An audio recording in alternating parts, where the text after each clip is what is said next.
الحمد لله رب العالمين والصلاة والسلام على سيد المرسلين وعلى آله وصحبه أجمعين أما بعد أعوذ بالله من الشيطان الرجيم بسم الله الرحمن الرحيم فقلت استغفروا ربكم إنه كان غفارا يرسل السماء عليكم مدرارا ويمددكم بأموال وبنين ويجعل لكم جنات ويجعل لكم أنهارا ما لكم لا ترجون لله وقارا وقد خلقكم أطوارا.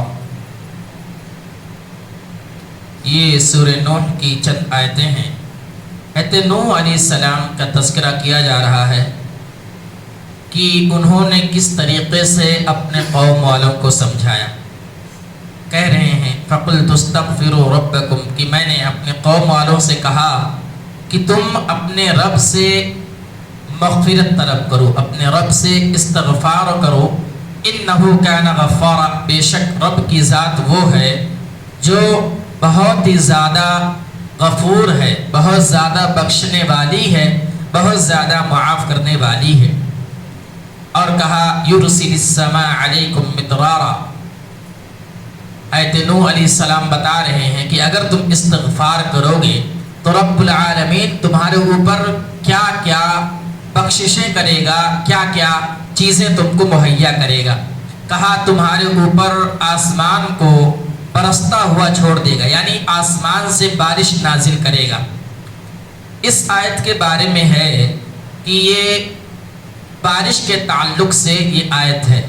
نماز استسقاء جب بارش نہیں ہوتی ہے تو جو نماز کا اہتمام کیا جاتا ہے، علماء کرام نے کہا ہے کہ اس نماز میں سورہ نوح کو پڑھنا مستحب ہے اس آیت کی بنا پر. اور ایک مرتبہ حضرت نوح علیہ السلام خود ممبر پر چڑھے.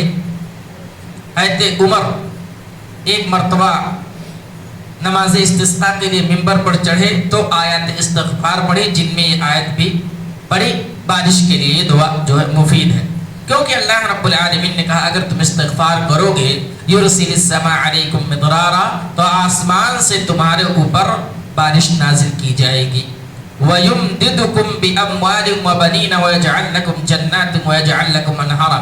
یہ استغفار کرنے کی اللہ رب العالمین فضیلت بیان کر رہا ہے، اہمیت بیان کر رہا ہے، اور کہا کہ تمہارے اموال کو یعنی تمہاری مال و دولت اور تمہارے بیٹوں، تمہاری اولاد میں زیادتی کرے گا. وَيَجْعَلْ لَكُمْ جَنَّاتٍ اور تمہارے لیے باغات بنائے گا.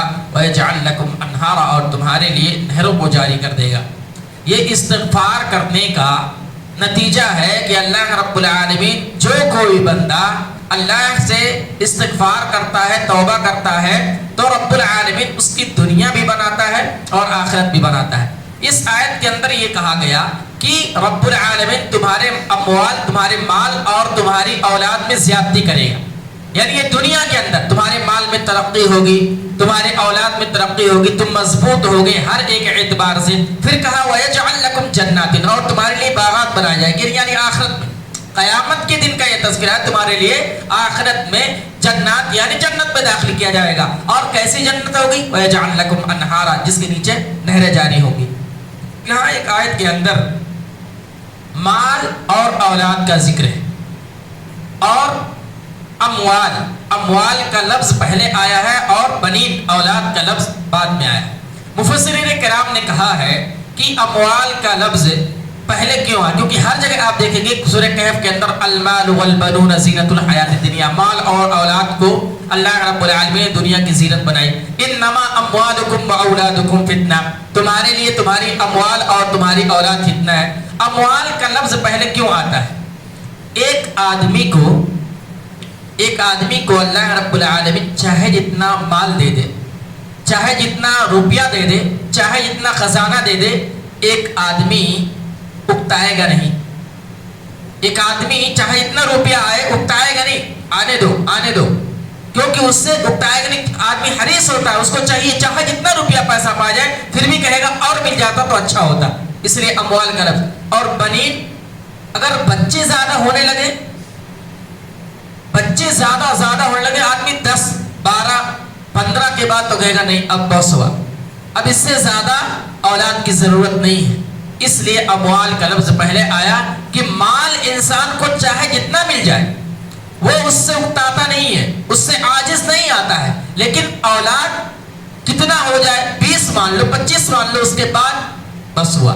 تو اس لیے پہلے اموال کا لفظ استعمال کیا جاتا ہے ہر جگہ. قرآن میں کہیں بھی اموال اور اولاد، مال اور اولاد کا تذکرہ آتا ہے سب سے پہلے اموال کا، کیونکہ اللہ رب العالمین انسان کو چاہے جتنا مال دے دے وہ اکتاتا نہیں ہے، لیکن اولاد اس کے مقابلے میں زیادہ ہو جائے تو اکتا جاتا ہے. پھر اللہ رب العالمین اپنی اہمیت و فضیلت بتا رہا ہے، ما لکم لا ترجون للہ وقارا، کہ ان لوگوں کو کیا ہو گیا ہے اللہ رب العالمین کی عظمت کو، اللہ رب العالمین کی اہمیت کو نہیں سمجھ رہے. لا ترجون للہ وقارا، اللہ رب العالمین کی جو وقار ہے، عزت ہے، اہمیت ہے اور جو فضیلت ہے، قدرت ہے، اس کی شان ہے، لوگوں کو کیا ہو گیا ہے کہ اس کی شان کو نہیں سمجھ رہے. حضرت نوح علیہ السلام یہ سمجھا رہے، بتلا رہے. وَقَدْ خَلَقَكُمْ أَطْوَارًا، اب یہاں رب العالمین انسان کو کس طریقے سے پیدا کیا وہ بتا رہا ہے. وَقَدْ خَلَقَكُمْ أَطْوَارًا، جبکہ تمہارے رب نے تم کو مختلف طریقے سے پیدا کیا. کیسے؟ إِنَّا خَلَقْنَا الْإِنسَانَ مِن نُطْفَةٍ، اللہ رب العالمین نے سورۃ طہر کے اندر کہا کہ ہم نے انسان کو نطفے سے پیدا کیا. انسان کے عضو تناسل سے نکلنے والی شرمگاہ سے جو نطفہ ہوتی ہے پانی کی شکل میں، اس سے انسان کو پیدا کیا گیا. اور آگے کہا فَخَلَقْنَا النُّطْفَةَ عَلَقَةً، پھر ہم نے اس نطفے کو خون کی شکل میں دی، ایک جمع کر دیا، خون کو ایک جمع کر دیا، جم کر دیا. پھر فَخَلَقْنَا الْعَلَقَةَ مُضْغَةً، اس جمے ہوئے خون کو ایک گوشت کی شکل میں، ایک بوٹی، گوشت کی بوٹی بنائی. فَخَلَقْنَا الْمُضْغَةَ عِظَامًا، اور اس بوٹی کو ہڈی کی شکل دی.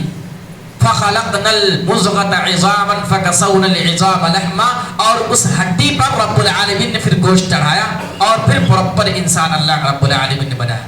یعنی پہلے نطفہ، پھر خون جمع کر کے، جمع ہوا خون، پھر اس کا لوتھڑا، پھر اس کے بعد ہڈی، پھر ہڈی پر گوشت اللہ رب العالمین. تو اس کا معنی یہ ہے کہ اللہ رب العالمین نے انسان کو مختلف طریقے سے پیدا کیا. یہ انسان کی اوقات بتا رہا ہے رب العالمین کس چیز سے پیدا کیے گئے ہو.